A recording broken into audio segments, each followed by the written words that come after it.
Cela fait près de 20 ans qu'il s'est éteint, néanmoins, Claude Nougaro est toujours aussi populaire, on continue de célébrer ses créations, mais aussi sa vie.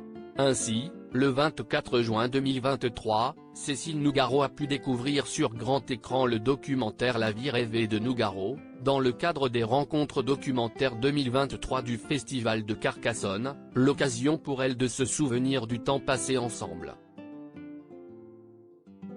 Un temps qui n'a pas duré aussi longtemps qu'elle l'aurait voulu. Elle l'avait rappelé dans une interview au Parisien en 2014, « Je n'ai vécu que 3 ans avec lui », tout en précisant qu'il ne se menait pas la vie facile. Un dévouement à sa passion confirmé par sa dernière épouse, Hélène, dans les pages de gala, il ne travaillait pas, c'était sa vie.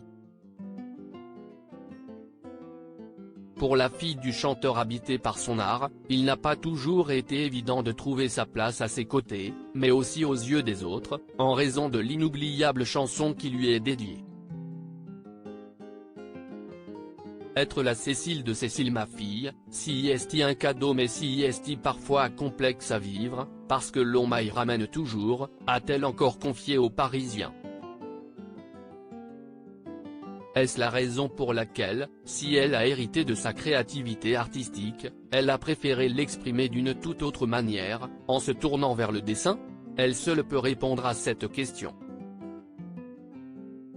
Quoi qu'il en soit, après le décès de son père, Cécile a voulu faire honneur à sa mémoire en s'investissant dans un beau projet, la Maison Nougaro. Supérieure à Claude Nougaro, Dalida, Hélène Nougaro, ces femmes ont marqué sa vie. Un homme aussi tendre que désagréable. Cette définition du grand artiste, c'est sa grande amie Morane qui l'a donnée à Paris Match. Après des débuts difficiles, elle est entrée dans le cercle restreint de Claude Nougaro et, comme les enfants du chanteur, Cécile, Fanny, Théa et le petit dernier, Pablo, a pu découvrir toutes les facettes de sa personnalité. Le regretté disparu l'avait d'ailleurs présenté à sa fille aînée.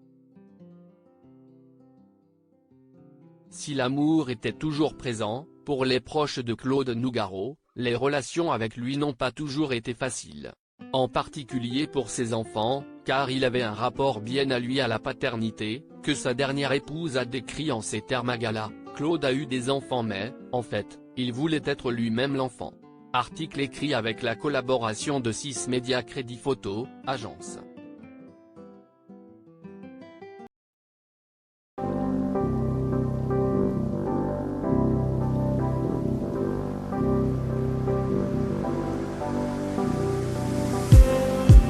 Just need